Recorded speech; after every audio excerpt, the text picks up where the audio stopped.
If you're within 10 years of early retirement and have more than $1 million sitting in a retirement account, a big structural shift in healthcare could cost you thousands of dollars in unnecessary Medicare premiums and tax penalties. Today, I'm going to give you 5 early retirement planning tips to help you outsmart the IRS and make sure you never have to look for a job again. Most generic financial advice just tells you to save 25 times your expected expenses in retirement and you're good, just right off into the sunset. But if you're retiring early, so in your 50s or early 60s, this is a totally different game. If you use the wrong accounts in the wrong order, you could trigger an avalanche of structural penalties. And stick with me to the end of this video because I'm going to walk through a tax arbitrage loophole that allows pre-retirees to pull a lot of income totally tax-free. But before we begin, my name is Andrew Matz. I'm a financial planner at Oak Road Wealth Management, and we specialize in helping pre-retirees and retirees create a confident retirement plan. And specifically, we work with people who have saved up around $1 to $2 million for retirement. First, let's talk about healthcare, because it's often forgotten about by pre-retirees.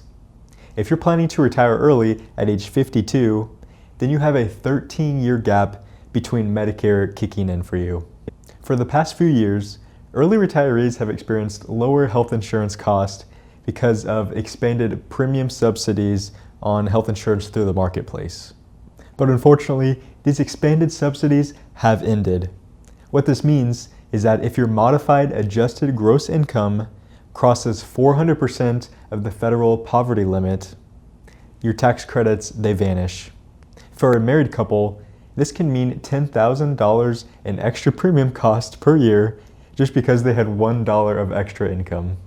And oftentimes, pre-retirees accidentally go over this limit by taking either very large capital gains or they just withdraw too much out of their traditional accounts, not realizing that it's spiking their income levels. To stay under this cliff, you have to micromanage your income.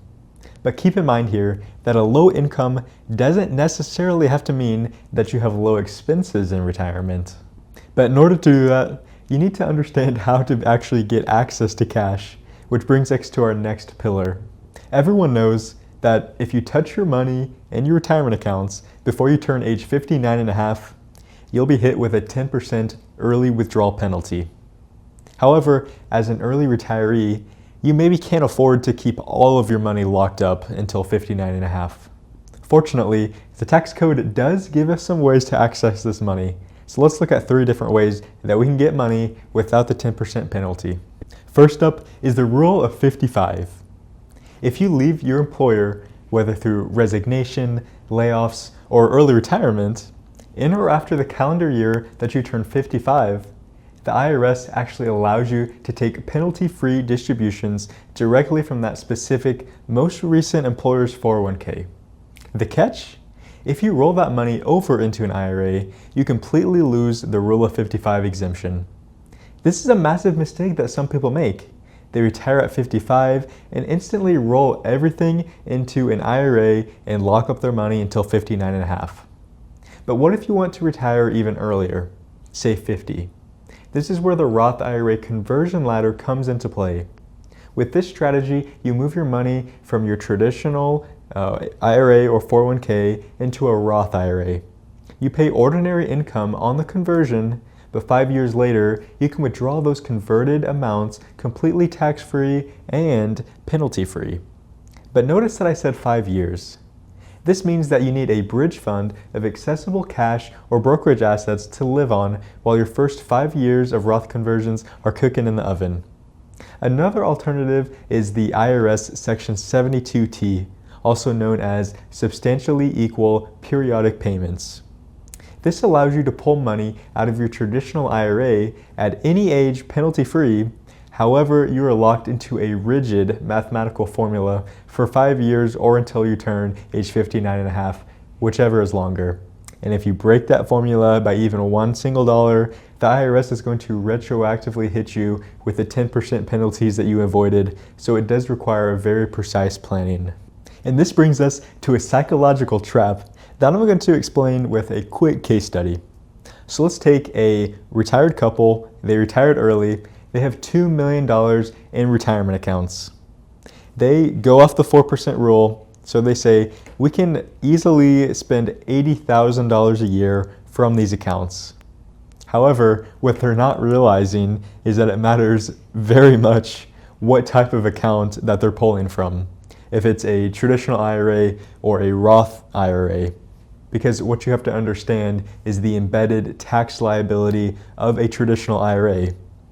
If they're planning on withdrawing all $80,000 from that traditional IRA, what they're not seeing is that they actually might have to withdraw $95,000 to cover the taxes that occur when you take money out of a traditional IRA, because all that money is 100% taxable, it's ordinary income.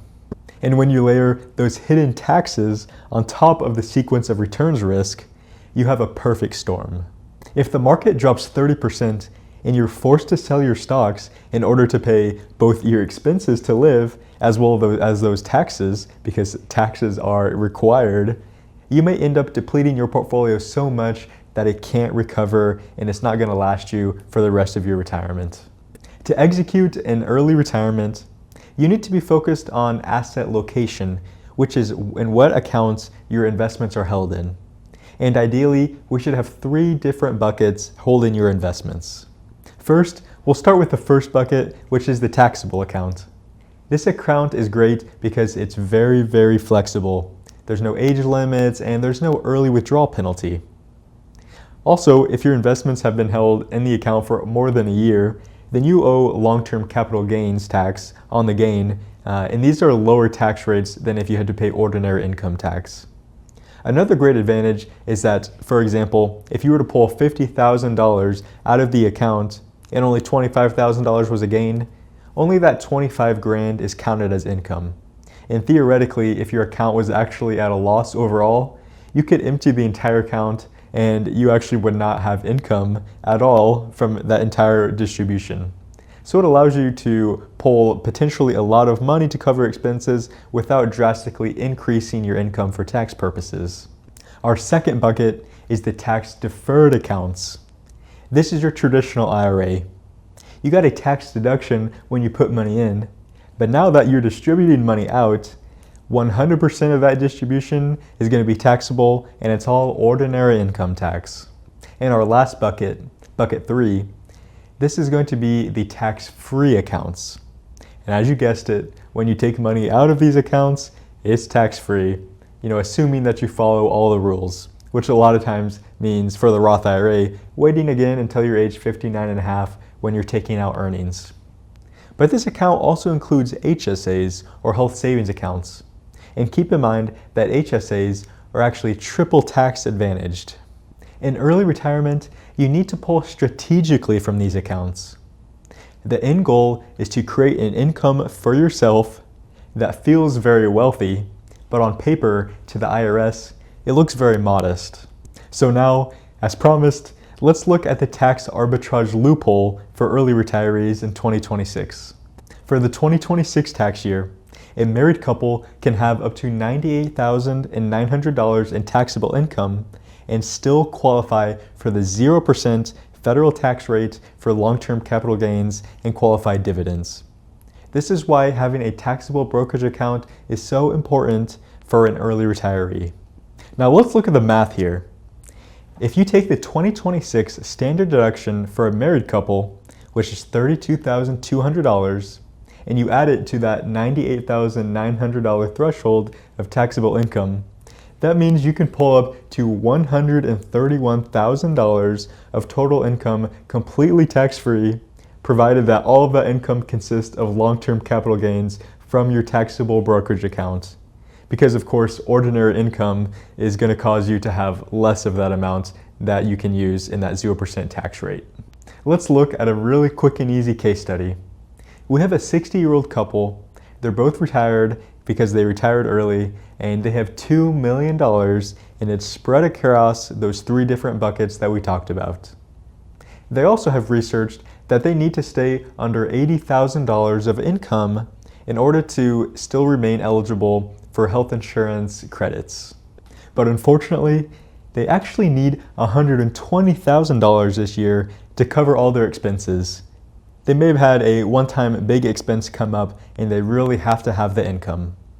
So let's look at how they could go about drawing their income but keeping under $80,000 in income to the IRS.